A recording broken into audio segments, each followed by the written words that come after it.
Kita bersama akan menghadapi maling-maling itu, dan kita akan mengusir mereka dari bumi Indonesia kalau perlu.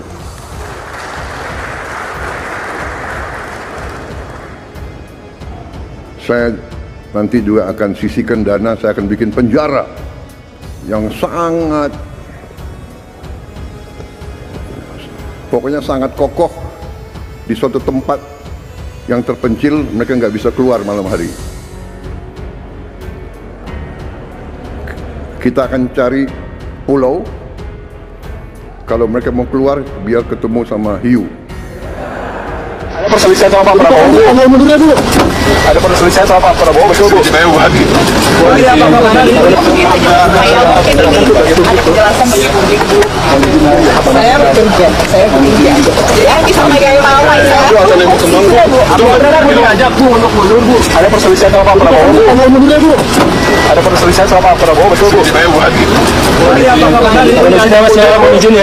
Belum genap sebulan melakukan reshuffle kabinet jilid pertama, Presiden Prabowo dikabarkan akan kembali melakukan reshuffle kabinet jilid 2. Dan kali ini reshuffle-nya ini bukan lagi reshuffle parsial, tapi reshuffle yang cukup besar karena jumlahnya maupun posisinya yang akan direshuffle. Jika sebelumnya Presiden Prabowo mencopot Menteri Pendidikan Saintek Satrio Brojonegoro, dikabarkan ini Presiden Prabowo akan kembali melakukan reshuffle karena kehilangan 2 orang menteri di pos yang sangat penting, pos ekonomi. Menteri Keuangan Sri Mulyani dan Menko Perekonomian Erlangga Hartarto dikabarkan akan segera mengundurkan diri. Kita sekarang mengerti dan sadar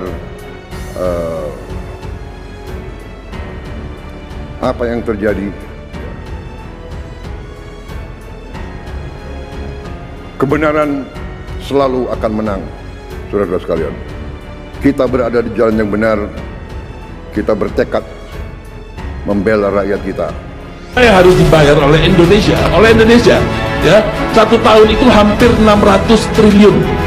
Itu bunga Pak, nggak ada pokoknya itu. Artinya kalau bayar itu, utangnya nggak turun. Sekarang tahu dong, untuk dapetin 600 triliun, salah satunya dengan meminjam kembali kan. Kalau ada debitur, dia membayar kewajiban bunga, itu sudah harus pinjam lagi. Itu debitur sehat atau tidak Pak? Saya tidak akan mundur menghadapi koruptor. Saya tidak akan mundur menghadapi koruptor.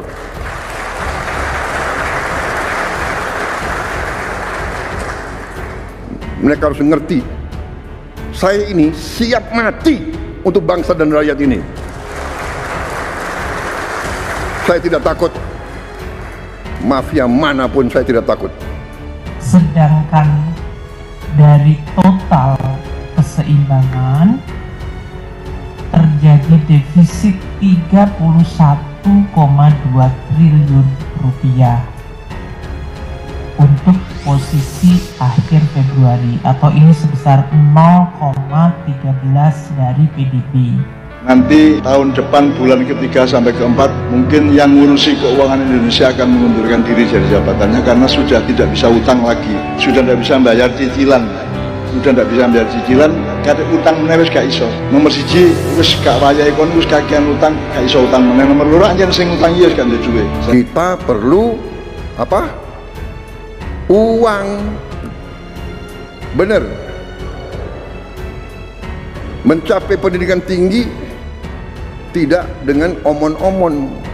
Selain 2 menteri tersebut, rumor yang berkembang ada 2 orang menteri lainnya yang juga akan dicopot, yakni Menkom Digi Mutia Hafid dan Menteri Koperasi Budi Aristiadi. Itu 2-nya juga dikabarkan akan diganti. Isu mundurnya Sri Mulyani dan Erlangga Hartarto itu menjadi rumor politik paling panas dalam beberapa pekan terakhir ini, bersama dengan belum dirilisnya APBN kita bulan Januari dan Februari. Hemat pangkal kaya. Nggak ada boros bisa kaya, nggak ada bocor bisa kaya, nggak ada negara yang korupsi gila-gilaan bisa kaya, tidak ada. Tadi bahas apa sih Bu di dalam Bu? Bahasnya apa sih Bu di dalam? Ya melaporkan aja mengenai APBN. Bu, ada itu soal ini. Bu, soal laporan pitch ratings, Bu. Jatuh mbak. Ya. Kalau setiap tahun keluar 600 triliun itu nggak berubah apa-apa. Memberikan kredit itu kan sebetulnya proses melihat masa depan, karena kita mau nilai di masa depan orang ini, debitur ini bisa bayar apa tidak, gitu kan. Ada orang bermohon kredit, ya, terus kita analisa, ternyata kondisi sekarangnya nggak baik-baik saja. Saya tanya, mau dikasih kredit nggak? Prabowo ingin buat penjara khusus koruptor, apakah ada di negara lain dan efektif tekan korupsi? Indonesia saat ini tengah menggulirkan rencana ambisius untuk membangun penjara khusus bagi para pelaku korupsi. Usulan ini disampaikan oleh Presiden Prabowo Subianto pada 13 Maret 2025 dengan tujuan untuk memberikan efek jera dan mencegah praktek korupsi yang merugikan negara. Rencana ini melibatkan lokasi penjara yang akan dibangun di pulau terpencil sehingga diharapkan dapat memastikan isolasi total bagi para koruptor. Namun gagasan ini bukanlah hal baru dalam konteks penanganan korupsi di Indonesia. Sebelumnya Indonesia telah mencoba upaya serupa dengan mendirikan penjara khusus untuk koruptor di Lapas Cipinang, Jakarta. Sayangnya keberhasilan inisiatif tersebut dalam menciptakan efek jera masih dipertanyakan. Berbagai faktor termasuk kemungkinan bahwa koruptor dapat menikmati fasilitas mewah di dalam penjara menjadi sorotan utama dalam evaluasi program tersebut. Hal ini menimbulkan pertanyaan apakah pembangunan penjara khusus ini akan benar-benar efektif dalam mengulangi masalah korupsi yang merajalela. Di tingkat internasional, penanganan korupsi dan hukum bagi koruptor bervariasi di setiap negara. Beberapa negara menerapkan aturan hukum yang ketat dan memberikan hukuman berat bagi pelaku korupsi, termasuk penjara dan bahkan hukuman mati dalam kasus-kasus tertentu yang melibatkan sejumlah uang yang sangat besar.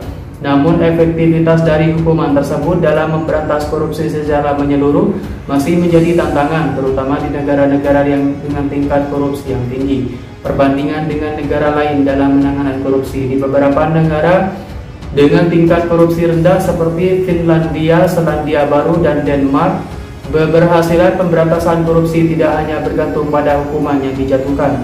Faktor-faktor lain seperti transparansi pemerintah, pengendalian internal yang kuat, dan transparansi aktif masyarakat sipil juga berperan penting dalam menciptakan lingkungan yang bebas dari korupsi. Negara-negara ini menunjukkan bahwa pendekatan yang holistik dan menyeluruh diperlukan untuk mengatasi masalah korupsi. Dalam konteks ini, rencana pembangunan penjara khusus bagi koruptor di Indonesia dapat dilihat sebagai langkah yang perlu dipertimbangkan secara matang.